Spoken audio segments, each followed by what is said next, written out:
Bonjour, aujourd'hui on va voir l'une des applications de la chimie des électrolytes que vous avez vu en cours et aux travaux dirigés, à savoir la détermination d'un certain nombre de grandeurs. En l'occurrence, on va pouvoir calculer aujourd'hui la constante d'acidité d'un acide faible en mesurant les conductivités. Bien sûr, après, par les formules que vous avez vues en cours, on peut remonter à la conductivité équivalente. Pour faire cette manip, on aura besoin du matériel et des réactifs suivants. Pour le matériel, d'abord donc un conductimètre, d'accord, qui est relié à une sonde plongée dans le bécher, qui va vous donner directement, parce que c'est déjà réglé, déjà étalonné, directement les valeurs de la conductivité. Il faut faire attention, ça dépend bien sûr de la conductivité de la solution. Les grandeurs sont données soit en microsiemens par centimètre ou bien en millisiemens. Bien sûr, il faut penser à convertir par la suite quand vous allez présenter les résultats. On aura également besoin d'une burette graduée avec un petit entonnoir pour pouvoir verser la solution, d'un bécher où on va mettre un volume précis d'eau distillée, de l'agitation, donc il s'agit d'une plaque agitatrice avec un petit barreau aimanté en bas qui va, quand vous allez actionner le bouton, il va tourner pour faire agiter la solution parce qu'on a besoin de faire l'agitation. On aura également besoin d'une pipette de 50 ml pour pouvoir prendre un volume précis de l'eau distillée qu'on va mettre dans le bécher. Les électrolytes qu'on va utiliser, on va utiliser 4 électrolytes. D'abord le NaCl, 0,1N, de l'acide chlorhydrique, pardon, HCl, 0,1N, de l'acétate de sodium, 0,1N, et de l'acide acétique pour lequel on va déterminer la constante d'acidité. L'acide acétique toujours à 0,1M. Donc on va faire la même manip pour les 4 solutions. À chaque fois, donc ça va être en fait 4 manips en même temps, répétitives à chaque fois. Quand on veut prendre la conductivité d'une solution, on va verser la burette, la remplir de l'eau, puis mettre la solution dont on veut mesurer la conductivité.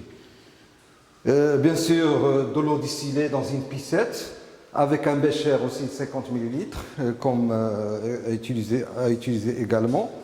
Voilà, en ce qui concerne le matériel et les réactifs. Maintenant, on va passer à l'étape suivante qui est la manipulation. Voilà, on va passer maintenant à la manipulation proprement dite. Donc, comme vous le constatez, j'ai déjà mis 50 ml d'eau que j'ai pris avec précision à l'aide de la pipette 50 ml à 2 traits de jauge.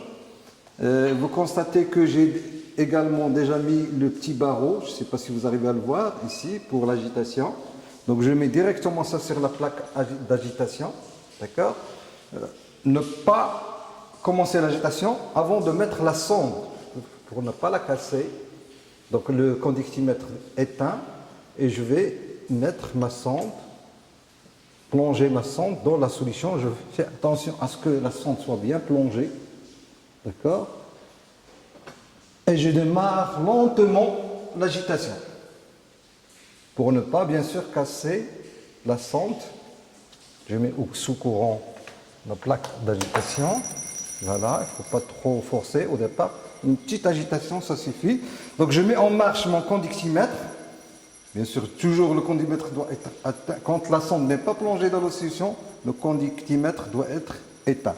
Donc une fois la sonde mise dans la solution, je fais marcher et je prends la valeur déjà à 0. Donc il n'y a que l'eau au départ. Puis après, j'utilise ma première solution, ma première électrolyte, parce que je vais refaire la même chose pour les 4 électrolytes, l'acide acétique, 0,1M, que j'ai déjà mis dans la burette graduée à l'aide de l'entonnoir. Et je vais régler pour que... Donc, n'oubliez pas qu'on va tracer un tableau qui est suivant. Donc, on va prendre les volumes qu'on va verser. Et à partir du volume, bien sûr, on va pouvoir déterminer la concentration de la racine de CI et XI. Donc, et en traçant, on peut remonter bien sûr à l'aide de la formule que vous avez vue en cours à la conductivité équivalente. Et en traçant la conductivité équivalente en fonction de la racine carrée de la concentration, on va pouvoir donc déterminer notre constat Ka. Comment manipuler? Donc, je vais commencer par des petits versements de 0,5 ml par exemple.